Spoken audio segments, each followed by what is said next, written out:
68 millions. C'est le nombre absolument débile de vues que s'est offert la saison 2 de Squid Game seulement 7 jours après sa sortie. C'est le nouveau record qui a explosé l'ancien, qui était détenu par Mercredi avec 50 millions de vues. Avec un tel succès, il y a de fortes chances que vous l'ayez vu, mais il y a aussi de fortes chances que vous ayez raté plein de détails cachés tout au long de celle-ci. Aujourd'hui, on va voir ensemble tout ce que vous avez raté dans Squid Game 2.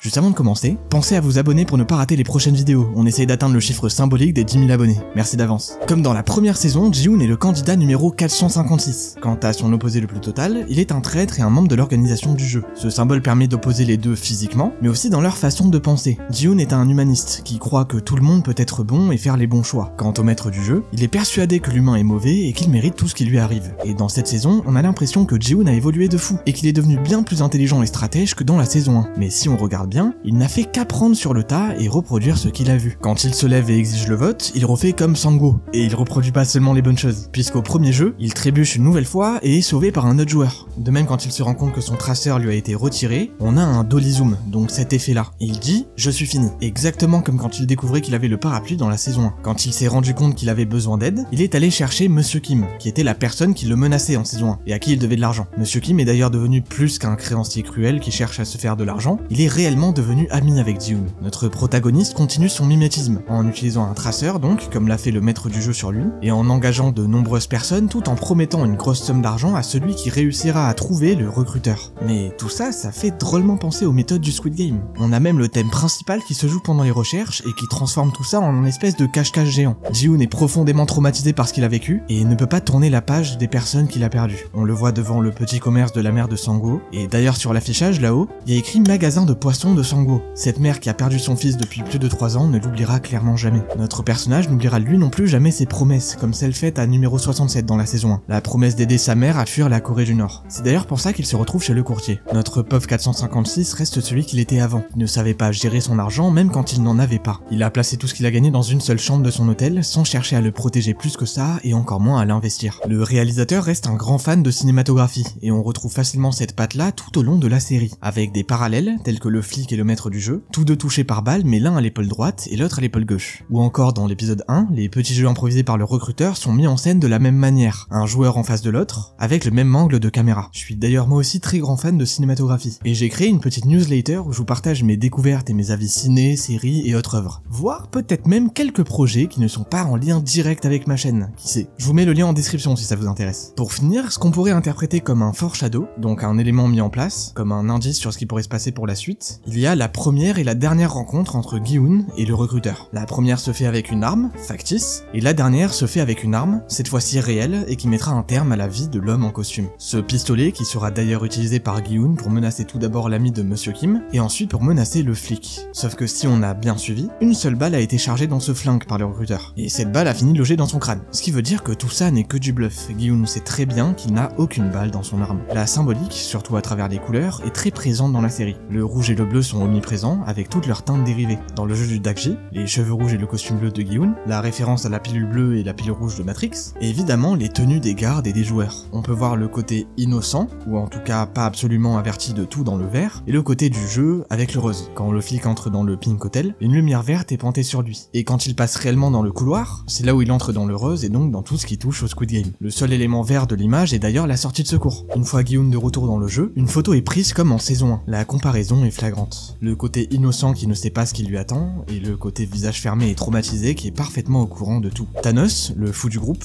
porte sur lui un symbole qui représente exactement sa personnalité. Un pendentif en forme de croix qui laisse penser à une appartenance religieuse, sauf qu'on se rend compte qu'il l'utilise pour y cacher de la drogue, et finit par avouer qu'il n'a même pas de religion. Cette croix est donc le symbole même de ce qu'il représente. Il essaye de se faire passer pour ce qu'il n'est pas, en traitant certains comme ses amis voire ses frères pour ensuite les trahir plus facilement. Pendant qu'il cherche l'emplacement du Squid Game, le flic barre les îles une à une comme le ferait quelqu'un qui gratte les jeux du loto. La garde numéro 11 a une vie vachement compliquée, puisqu'elle passe d'un régime totalitaire en Corée du Nord à un autre régime totalitaire dans le jeu. On peut voir un petit easter egg dans le parc quand l'ambulance vient pour transporter la petite fille malade. Sur la gauche, il y a un stand avec le logo de Calmar, et avec écrit tout simplement Calmar en coréen. Calmar qui est la traduction de Squid, pour ceux qui ne savaient pas. Toujours dans le parc, lorsque la future garde garde numéro 11 se voit dans la glace, on peut y voir un visage souriant, rappelant celui dans le jeu. Le capitaine a toujours été très suspect, et on aurait pu comprendre par nous-mêmes qu'il était un traître. En effet, il dit naviguer depuis 30 ans, donc exactement depuis que le jeu existe, comme le disait le créateur dans la saison 1. Il dit aussi pêcher des calmars.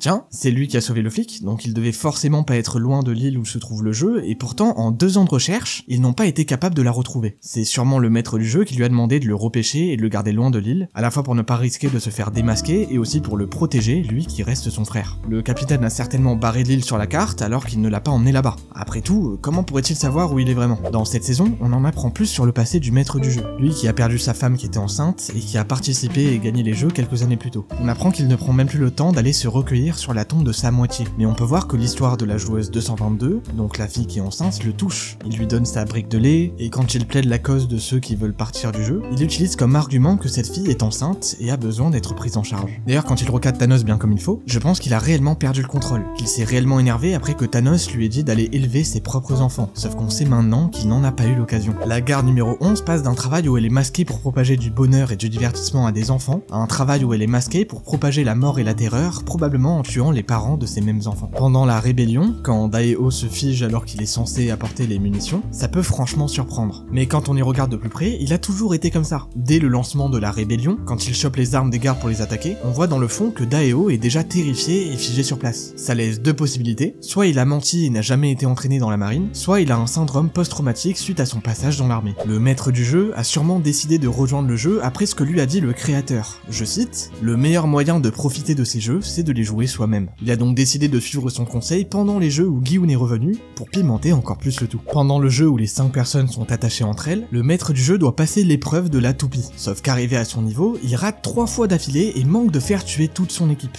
Mais alors, comment ça se fait? Est-ce qu'il est juste nul? Est-ce qu'il a fait exprès? Parce qu'il a quand même bien pété les plombs. Mais en fait non, tout est calculé de sa part pour créer encore plus de spectacles pour les VIP. On le voit pendant ses 3 premiers lancers, il tire de la main droite. Mais à son 4ème, celui qui réussit, il tire de la main gauche. On a d'ailleurs la confirmation qu'il est gaucher, car il tient son pistolet de la main gauche depuis la saison 1. J'ai vu certains se demander pourquoi Thanos avait pu garder son pendentif rempli de drogue, ou encore pourquoi la vieille dame avait toujours son couteau sur elle, alors que Ji-hun n'a plus son traceur, mais en fait c'est parfaitement logique. Faut se mettre dans la tête des VIP qui cherchent un maximum de divertissement. Le traceur ne ferait qu'apporter des problèmes au jeu, alors que le couteau et la drogue peuvent au contraire créer des moments encore plus marquants. Avant que le 1, 2, 3 soleil ne se passe, les gardes viennent expliquer les règles dans la salle des joueurs. Et ils ne sont pas armés parce que les joueurs ne sont pas encore conscients de ce qui va leur arriver. Alors qu'à partir de la 2e fois, ils ne lâcheront plus jamais leurs armes. De retour dans le jeu d'équipe, on peut se demander pourquoi c'est l'équipe de Ji-hun qui passe en dernier. C'est simplement parce que le maître du jeu étant présent, si jamais quelque chose tourne mal et qu'ils ne réussissent pas, ils pourront éliminer les joueurs de l'équipe tout en gardant l'anonymat du maître. Un autre petit foreshadow que vous avez certainement remarqué, c'est quand Ji-hun récupère la fourchette qu'ils leur ont donnée pour manger et qu'il comprend instantanément ce qu'il va se passer. À savoir que ce plat se mange traditionnellement avec des baguettes, donc encore une fois tout est calculé. Pour la fin de la vidéo, je vais vous parler de quelques détails qui pourraient nous aider à deviner ce qu'il va se passer dans la saison 3. On peut voir que les jeux sont encore une fois dessinés sur les murs, et il y en a un qui me fait penser au jeu où il faut se suspendre avec des barres un peu comme des singes, donc ça pourrait être un futur jeu. D'ailleurs je sais pas pourquoi Ji-hun n'a pas pris le temps d'aller regarder tous les murs, puisque il est au courant de tout ça lui. Peut-être qu'il est simplement préoccupé par l'idée de quitter cet endroit. À la fin de la saison, quand le père de l'enfant malade se fait tirer dessus, on peut voir que le garde essaye de viser un point non létal. On a déjà vu ça pas mal de fois avec tous ceux qui sont emmenés au trafic d'organes, mais là il serait pas étonnant de se rendre compte que c'est le garde numéro 11 qui a tiré, et qu'elle va l'aider à s'échapper en saison 3 pour retrouver sa fille.